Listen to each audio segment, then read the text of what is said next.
This is tape 3 with William Lucy, November 1st, 1968. Tape 3. All right, I think you say you were going to get to the assassination, but perhaps even before then you were talking about the newspapers. And you were saying that it was unique, the newspaper situation. We did have a rather strange experience because of the two-paper situation. We were getting a strange effect because of them. One paper would take one position, the other paper would take another position. Mm-hmm. The editorials, one would take what appeared to be a liberal view, the other would take a conservative, and the next day you'd have the reverse. If you've been reviewing these, then you see what I mean. Yep. One day the call was for the problem to be solved, another day was for the head of the employees, and this type of strange thing.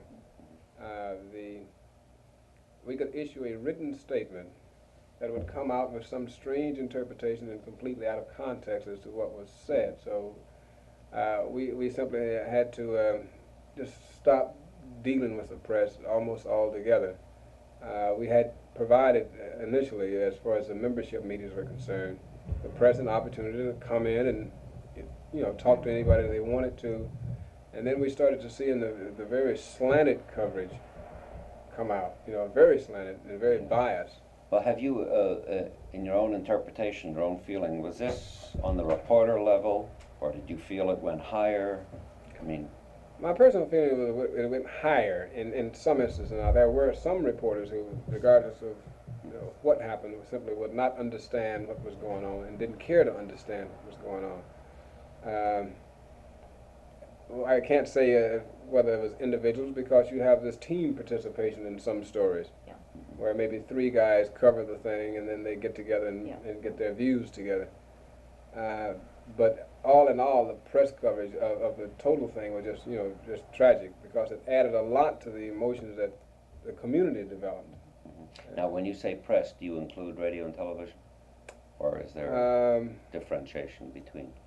No, I think by and large it's about the same throughout, except that at least we got an opportunity, as far as television and radio is concerned, to say what we had to say. directly. They couldn't change the words. They couldn't change the words, but not like they normally do. It's a question of where they cut. Yes, yeah. But I would say there was more of an objective presentation from our point of view on the TV and radio. But then we were getting slaughtered by the editorializing. Yeah. So it was that. I mean, on television, radio. Yeah. Mm-hmm.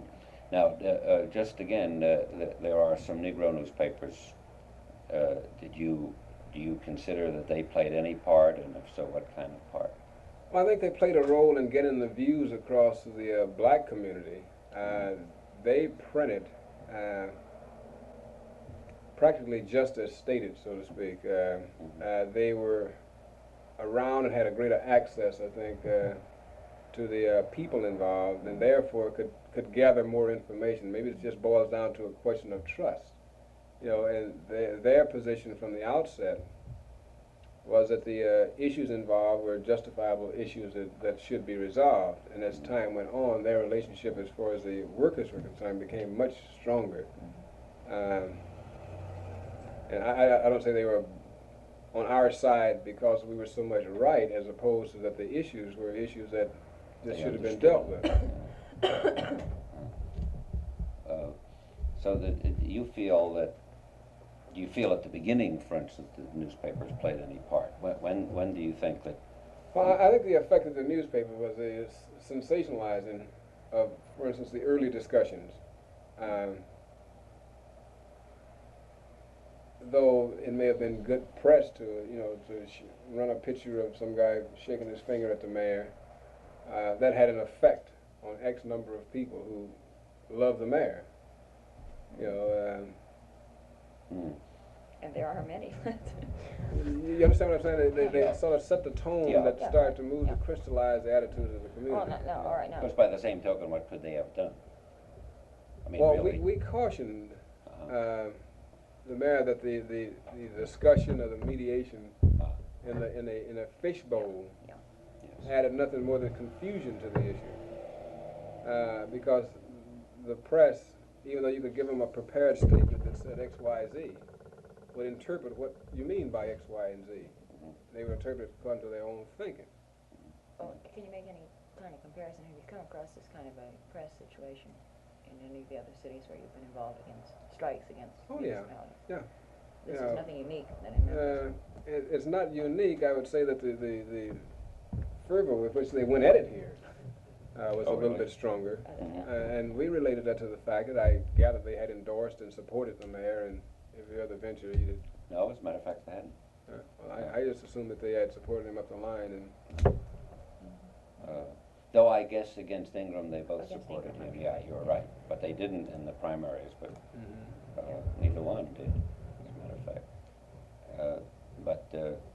Or maybe the press, the commercial appeal. But well, one other thing that they did is on the editorial cartoons. I don't know if you ever saw any of those. Yes. You know, really some